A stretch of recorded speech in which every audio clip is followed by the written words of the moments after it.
He was a breakout NFL star, and she was the TV icon that caught his eye. They have been a Hollywood power couple for more than 30 years. Please welcome Rodney's lifelong +1, not just on game day, Holly Robinson-Peete. Yeah.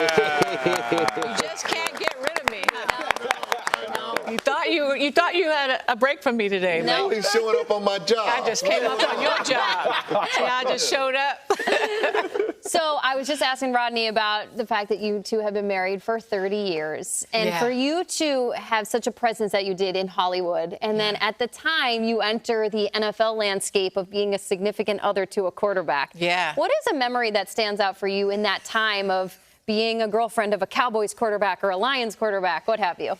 Well, most of my memories surround being the wife of a Philadelphia Eagles quarterback because I'm from Philly. Yeah. Oh. And we all know what Eagles fans are like. Yes. And so my relatives who were overjoyed that they got a quarterback in the family were so excited because they knew they were going to get these free tickets, right? But they were the ones up there, Rodney threw a pick, and they're like, "You suck, Pete." Like, Aunt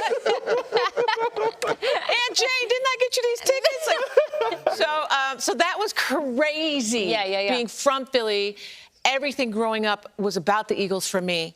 So when he made that switch on our wedding night, we got that news. So that was really cool. My dad loved that. Yeah, you talked to Holly how it was for your family. How was it for you? Like when you're hearing this from your family members, you suck, Pete. How was it? What was your response? Like it had to be something. Well, let's just say, man, Ted, that I'm just glad there was no social media back then. Yeah. Because everybody had a phone in the stands. I'm a little bit of a little gangsta mom wife type of lady. So I didn't do well with that kind of stuff. But you know what? You get a thick skin, especially playing in Philly, and you learn. You get used to it. Absolutely. Well, plus, Holly, you'd been through the ringer at that point. So if you have this Philadelphia connection and these roots in this family, how was it when Rodney was playing with the star on his helmet as a Cowboys quarterback? Well, my father loved Rodney Peete. He thought he was such a great guy, and he was just like, he just has one flaw. He plays for the Cowboys.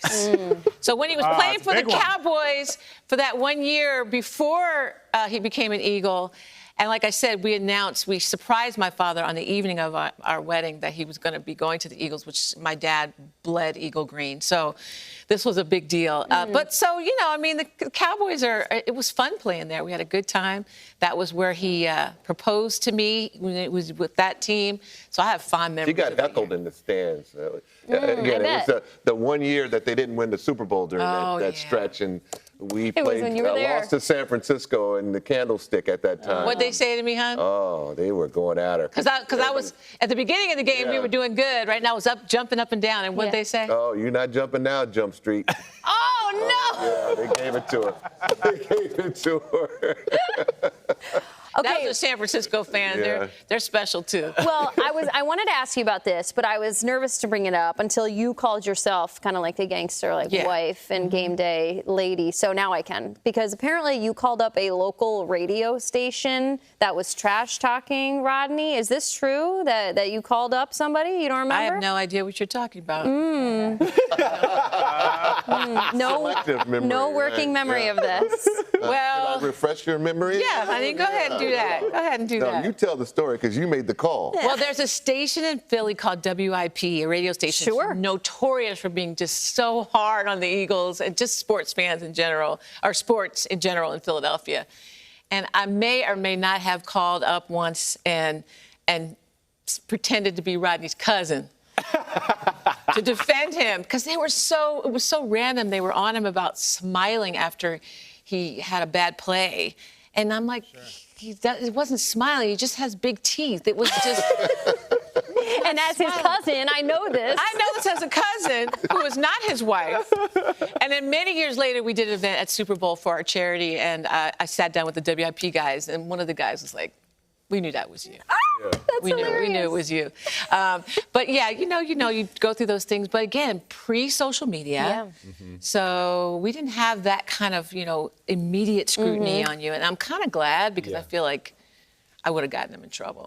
You would have had, you talk about bots and different accounts and things like that. She would have had 25,000. 25 different accounts. Well, it's before social media, so a lot of it was newspapers. There had to be so many different headlines that was associated with Rodney. What was your favorite headline? Oh, I happened to bring it with me.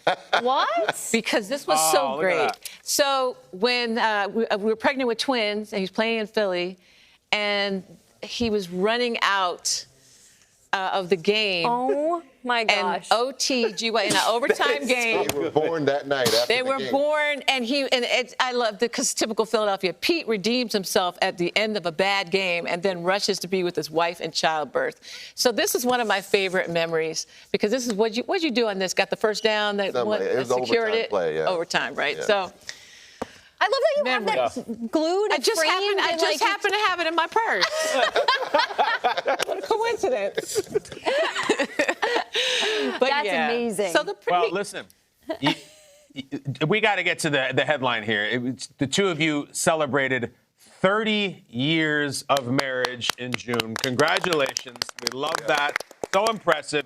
You guys are together all the way, much like our friends at Cigna Health Insurance. Now you're teaming up to help others find love with the Bravo show, King's Court. And wouldn't you know it, we got a little preview. Everybody look back and take a look. Here we go. Roll it. Tyson Beckford, let me tell you, Rodney, close your ears. You are fine as frog's hair, as my daddy used to say. Thank you. But it ain't no way on God's earth I'm jumping out of plane for you. That bond, for them to trust you in that way on a first date. Yeah, I've never had a woman trust me like really that. impressive. You know? That's really impressive. These girls don't know me from a plate of chicken. But they went up there with me. All right, I don't know if that's true. Tyson Beckford is still just melting the screen. Incredible. Rodney, tell us more about what we just saw and tell us about the show. Both of you, please. Yeah, it's been a great experience. We had three guys, Tyson Beckford, Thaddeus Bullard, which is Titus O'Neil in the WWE world, and also Carlos Boozer, basketball player. And these are three guys that have been through life, and, now they're single and looking for love. And we invited 24 women on the show, which was great for me.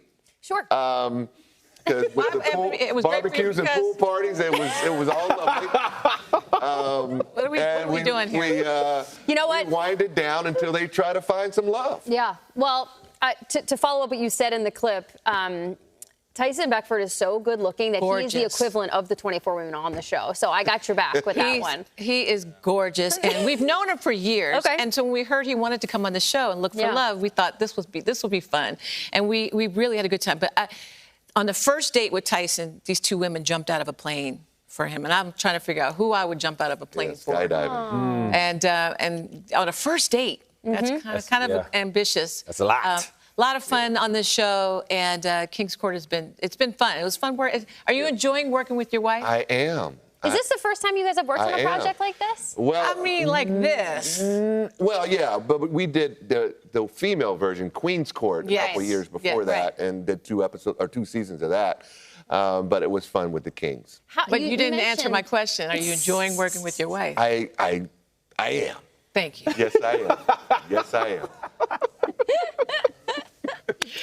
That's incredible. We got the right answer out, Rodney. Listen, you and Rodney started the Holly Rod Foundation way back in 1997 in honor of your dad and your son. Please tell us about this and tell us how it's evolved over the years, because it's very special. I know that. Yeah, we were inspired to start this nonprofit in honor of my dad, who was the very first Gordon on Sesame Street. A lot of people don't realize that. He started that show. Oh, yeah. Wow. Yep, in 1969, he introduced the world to Big Bird and Mr. Hooper and Cookie Monster and all those guys. But when he was only 46, he was diagnosed with Parkinson's disease, young onset Parkinson's. Later, we lost him, but later on, my brother was also diagnosed. But after we started the nonprofit, we got the diagnosis of autism for our oldest son, and we knew we wanted to expand our mission to help those families with compassionate care as well. So that's what Holly Rod does, and we have a big event coming up October 4th. big gala. And yeah, it's been really awesome to fundraise and support these families. I bet. That's incredible. The fact that you can feel it, you guys bring it into the family, but you also make sure that others can benefit from that outreach as well. And since Cygnet's here, can I say that they're our presenting sponsor? There you go. Hey. The love. Yeah, got to say that. The love out for them. It doesn't happen without them. No, that's so good. We're so glad you got that in there. Can you stay for another segment? If I must. You look like a gamer. Let me check. You look like a gamer, Holly Robinson-Peete. I got more in me. Nice.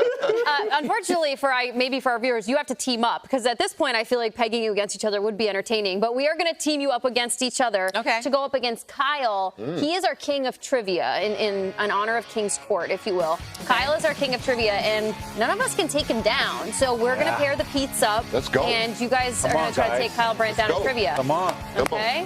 We're ready. All right. We're cheering. We'll be right back on Good Morning Football Overtime. Kyle's just sipping the tea and taking it in.